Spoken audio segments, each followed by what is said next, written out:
Good morning everyone. Now we will do some numericals related to relation between Riemann integral and Riemann-Stieltjes integral से related हम कुछ numericals करेंगे. देखो हमारा first numerical हमने last video में किया था. सेकेंड न्यूमेरिकल क्या है? Evaluate the integral 0 to 2 greatest integer. ये साइन किसका होता है आपके पास? ग्रेटेस्ट इंटीजर का होता है. Greatest integer x dx square. देखो by using the relation between Riemann integral और रीमान-स्टिल्टजेस इंटीग्रल आपके पास integral a to b f d alpha is equal to integral a to b f alpha dash dx होता है. तो अगर यहाँ पे अल्फ़ा की वैल्यू x स्क्वायर है तो अल्फ़ा डैश क्या होगा? अल्फ़ा डैश क्या होगा आपके पास? 2x होगा. So we can write greatest integer x into 2x dx लिख सकते हैं ना हम. अब देखो ग्रेटेस्ट इंटीजर होता क्या है. पहले तो ग्रेटेस्ट इंटीजर देखो क्या होता है. सपोज मैंने कुछ पॉइंट्स ये नंबर लाइन ड्रॉ किए 0 1 2 3 4 5. अगर मेरा कोई पॉइंट जो है x की वैल्यू जो है वो 0 से 1 के बीच में लाई करती है, जैसे 0.1 0.2 0.23 0.99 and up to so on. तो इसका जो ग्रेटेस्ट, इन सभी वैल्यूज़ का जो ग्रेटेस्ट इंटीजर होगा वो क्या होगा? 0. बिकॉज जो ग्रेटेस्ट इंटीजर है वो कहाँ अप्रोच करता है? लेफ्ट साइड में अप्रोच करता है. ठीक है. तो अगर 0 से 1 के बीच में कोई भी वैल्यू होगी तो उसका ग्रेटेस्ट इंटीजर क्या होगा? हमेशा 0 होगा. सिमिलरली अगर 1 और 2 के बीच में कोई वैल्यू है तो उसका ग्रेटेस्ट इंटीजर क्या होगा? 1 होगा. सिमिलरली 2 और 3 के बिटवीन कोई वैल्यू है तो 2 होगा. और अगर मैं नेगेटिव में बात करूँ, ये -1 है, ये -2 है. अगर 0 से -1 के बीच में है मतलब negative 0.12 negative 0.99 and up to सोन. अगर इससे और इसके बीच में 0 और -1 के बीच में कोई वैल्यू है तो उसका ग्रेटेस्ट इंटीजर क्या होगा? लेफ्ट में जाता है तो उसका ग्रेटेस्ट इंटीजर क्या होगा? -1. और अगर कोई वैल्यू -1 से -2 के बिटवीन है तो उसका ग्रेटेस्ट इंटीजर क्या होगा? -2 होगा. सिमिलरली -2 से -3 के बिटवीन कोई वैल्यू है तो उसका ग्रेटेस्ट इंटीजर क्या होगा? -3 होगा. अब हमें इंटीग्रल सॉल्व करना है ग्रेटेस्ट इंटीजर का. तो इंटीग्रल सॉल्व करने के लिए हम सबसे पहले लिमिट्स को ब्रेक करेंगे इन इंटीजर्स. अब जैसे यहाँ पे जिस पे वैल्यू ये इंटीजर आए 0 से 2 के बीच में x की वैल्यू कहाँ पे इंटीजर आएगी? 0 पॉइंट पे, 1 पॉइंट पे आएगी ना, और 2 पे. तो हम इसको ब्रेक करेंगे 0 to 1 इंटरवल में. देखो 0 से 2 के बीच में कौन से इंटीजर्स आते हैं? 1 आता है ना.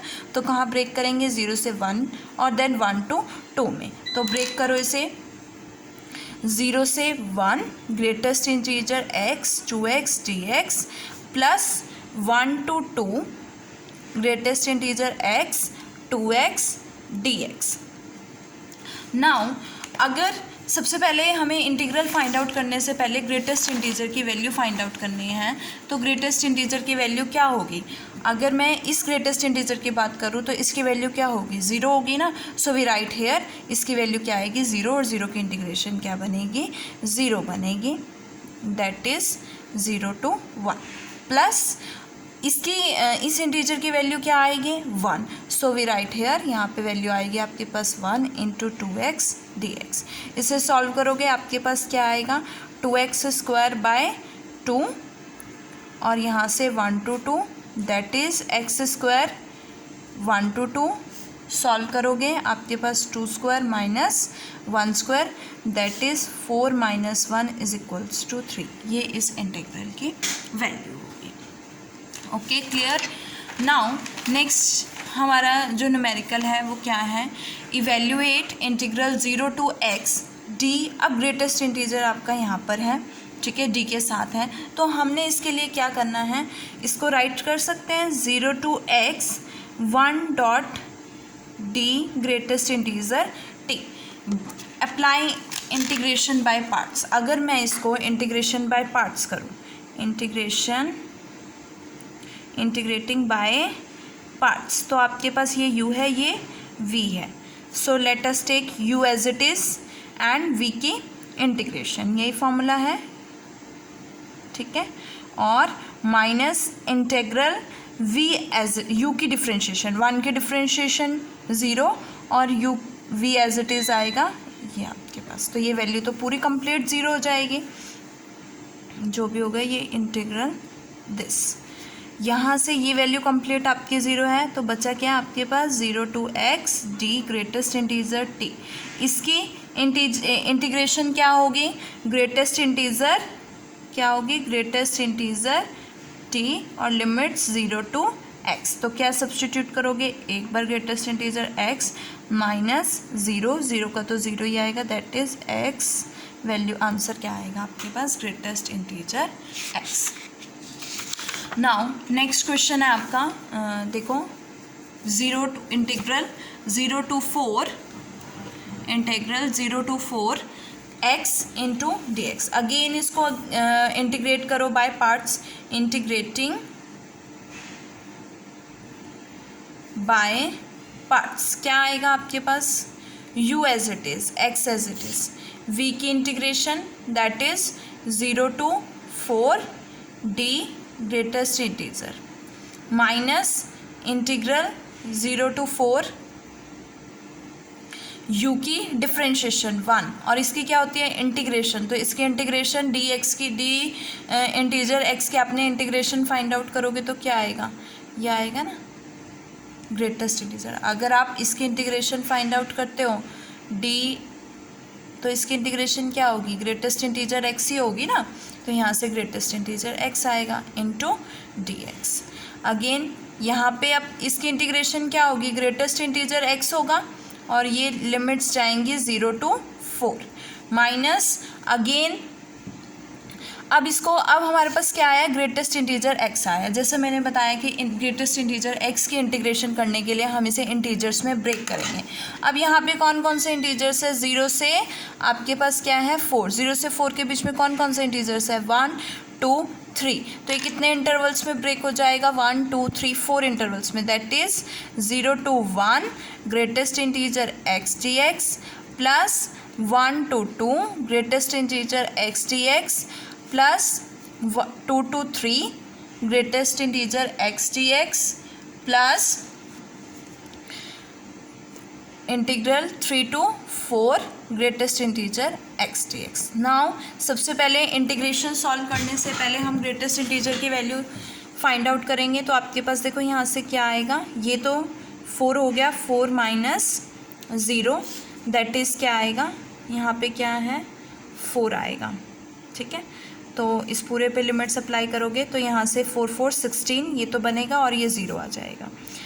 अब इस तरफ आ जाओ, 0 to 1 इसका ग्रेटेस्ट इंटीजर 0 है, ये पूरे टर्म क्या हो गए 0, इसका ग्रेटेस्ट इंटीजर क्या होगा 1, ओके। तो आपके पास क्या आएगा 1 to 2 1 into D X plus इसका greatest integer 2 2 to 3 2 D X plus इस टर्म का ग्रेटेस्ट इंटीजर 3, तो that is 3 to 4 3 D x.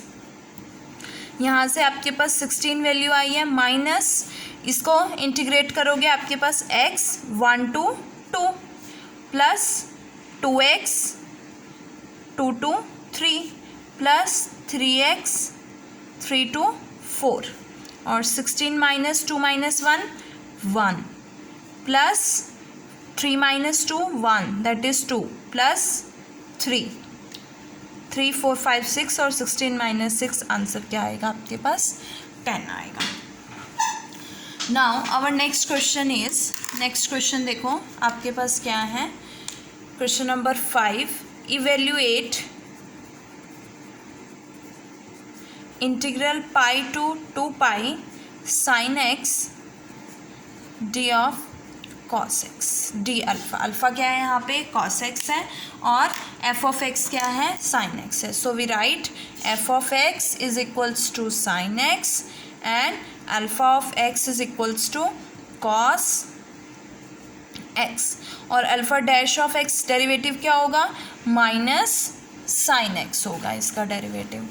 अब यूजिंग रिलेशन बिटवीन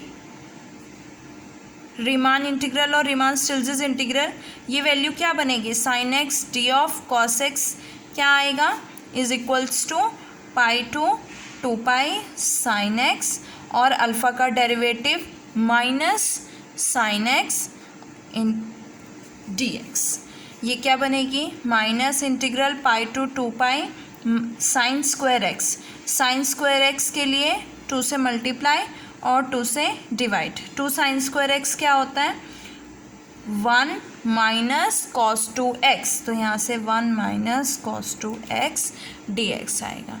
इंटीग्रेट कर दो, क्या बनेगा 1 की इंटीग्रेशन x, तो इसकी limits pi to 2 pi, minus cos 2x की इंटीग्रेशन क्या होती है साइन 2x डिवाइडेड बाय 2, तो sine 2x divided by 2 pi to 2 pi. Solve करोगे आपके पास क्या आएगा -1/2, 2 पाई माइनस पाई, दैट इज